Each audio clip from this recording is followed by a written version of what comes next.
Assalamualaikum warahmatullahi wabarakatuh. Kita masuk ke materi selanjutnya yaitu medication error ya atau kesalahan dalam pengobatan.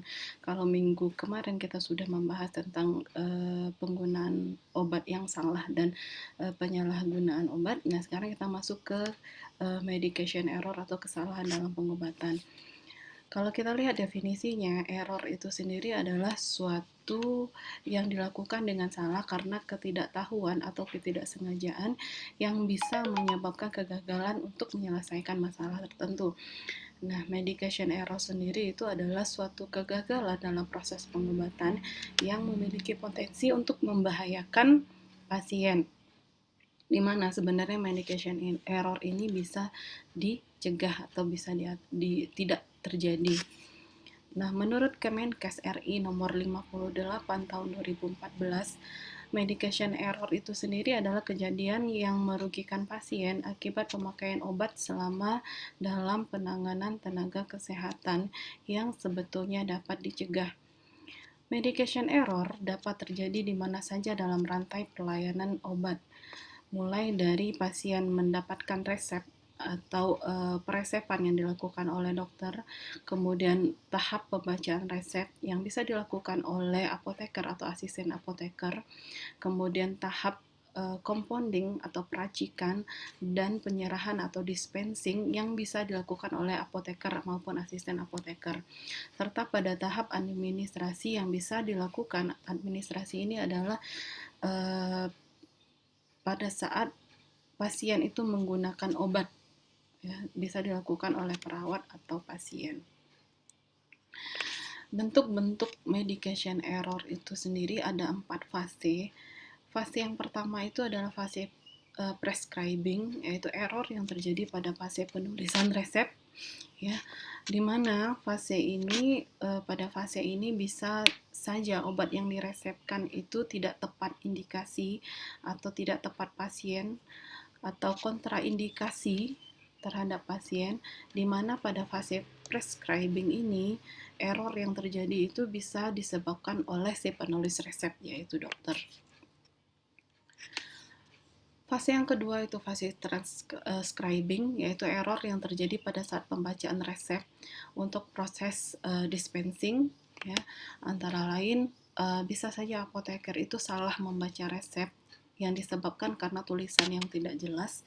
Misalnya saja apoteker itu salah membaca resep yang seharusnya itu Losec yang isinya omeprazol, tapi dibaca dengan Lasix yang isinya furosemide. Nah, kedua obat ini merupakan obat yang berbeda indikasinya. Oke. Kemudian selain membaca resep atau membaca nama obat, bisa juga terjadi kesalahan pada menerjemahkan aturan pakai obat. Misalnya seharusnya pasien itu mendapatkan obat 2 kali sehari 1 tablet, tapi terbaca 3 kali sehari 1 tablet. Kemudian salah dalam menerjemahkan order pembuatan resep dan signatur juga dapat terjadi pada fase ini. Misalnya salah menerjemahkan signa atau cara pemberian obat atau aturan pakai pemberian obat. Pada fase yang ketiga itu fase dispensing.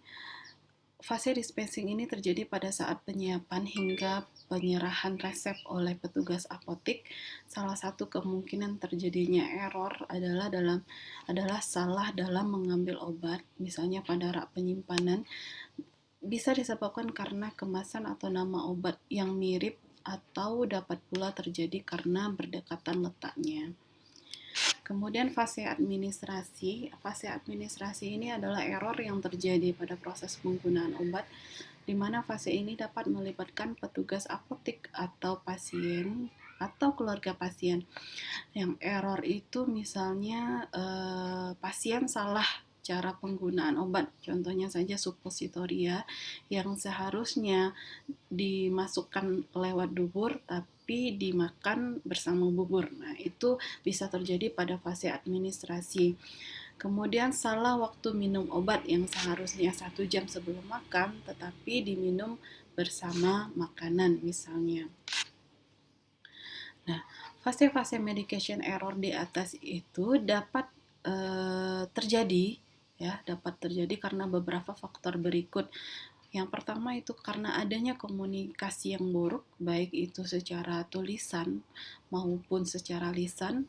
Yang biasanya komunikasi yang buruk ini terjadi antara dokter dengan apoteker, atau dokter dengan pasien, atau pasien dengan dokter. Misalnya tulisan pada resep yang tidak terbaca itu bisa menyebabkan medication error, atau pasien yang memiliki gangguan pendengaran yang bisa menyebabkan salah cara penggunaan obat, itu juga bisa menjadi faktor penyebab terjadinya medication error.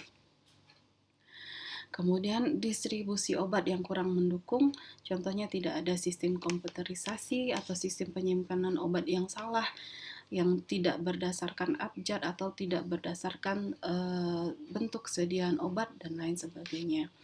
Kemudian yang ketiga bisa disebabkan karena sumber daya manusia. Sumber daya manusia ini bisa berupa kurangnya pengetahuan atau beban kerja yang terlalu berlebihan, baik itu pada apoteker, dokter maupun tenaga kesehatan lainnya. Kemudian edukasi kepada pasien yang kurang. Edukasi ini bisa dilakukan oleh apoteker. Oleh apoteker bisa berupa pelayanan informasi obat atau bisa berupa konseling. Nah, apabila edukasi ini kurang kepada pasien, nah ini bisa juga menyebabkan medication error. Kemudian peran pasien dan keluarga pasien. Nah, kurangnya kepatuhan pasien dalam terapi obat itu juga bisa menyebabkan terjadinya medication error.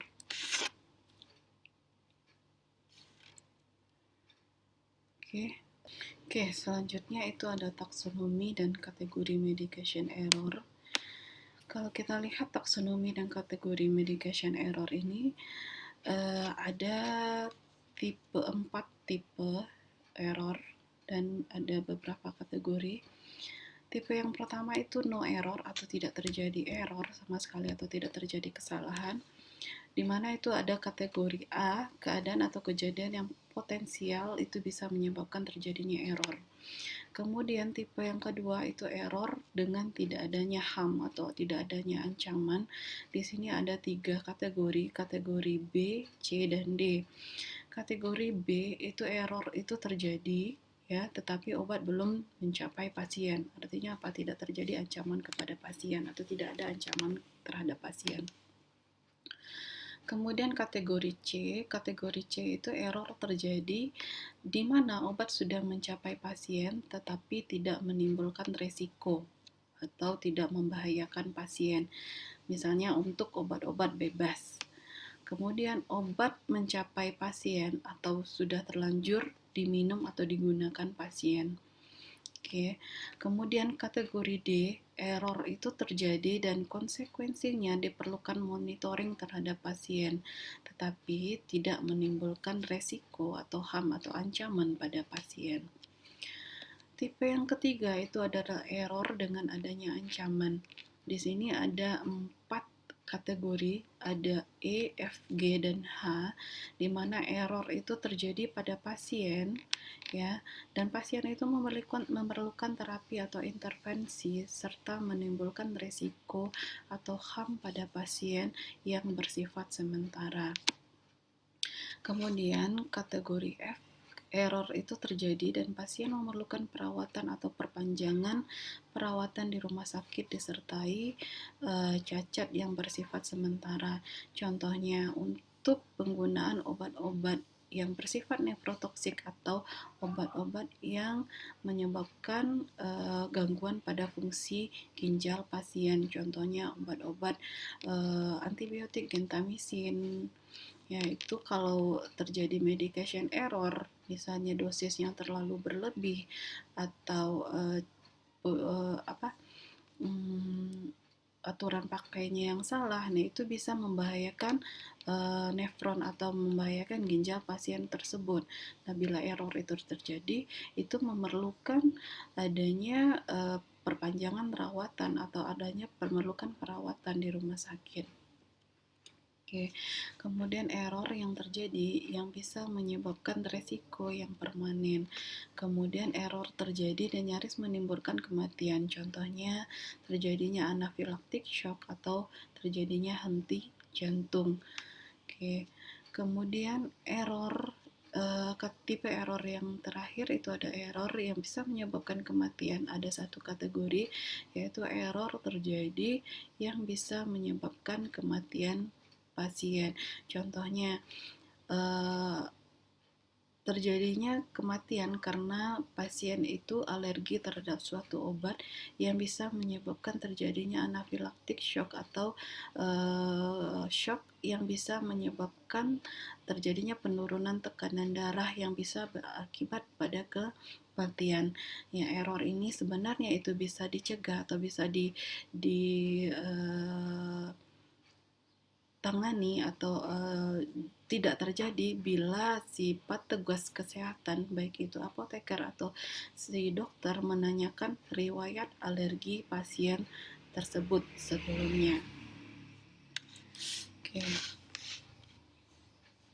Nah, ini adalah produk dan sistem yang mencetus terjadinya error.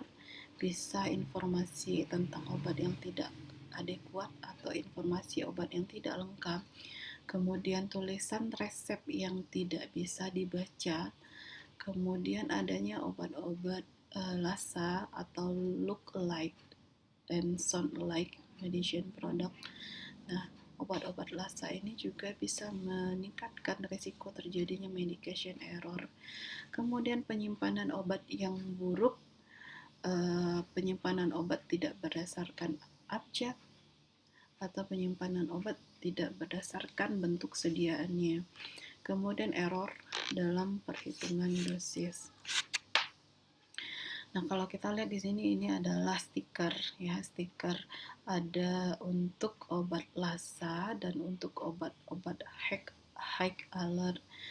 Oke. Nah, bagaimana cara mencegah terjadinya medication error? Mencegah terjadinya medication error itu bisa dengan beberapa langkah. Yang pertama adalah memberikan informasi yang adekuat atau informasi yang jelas tentang obat berikut dengan terapeutik obat tersebut. Kemudian mempunyai referensi obat. Kemudian menetapkan guideline atau sumber yang jelas. Kemudian mengidentifikasi obat-obat yang high alert atau obat-obat yang beresiko sangat tinggi yang bisa menyebabkan terjadinya medication error, di mana obat-obat high alert di sini masuk ke dalamnya adalah obat-obat lasa. Oke. Kemudian melakukan desain ulang terhadap sistem yang ada. Contohnya sistem penyimpanan obat harus berdasarkan abjad.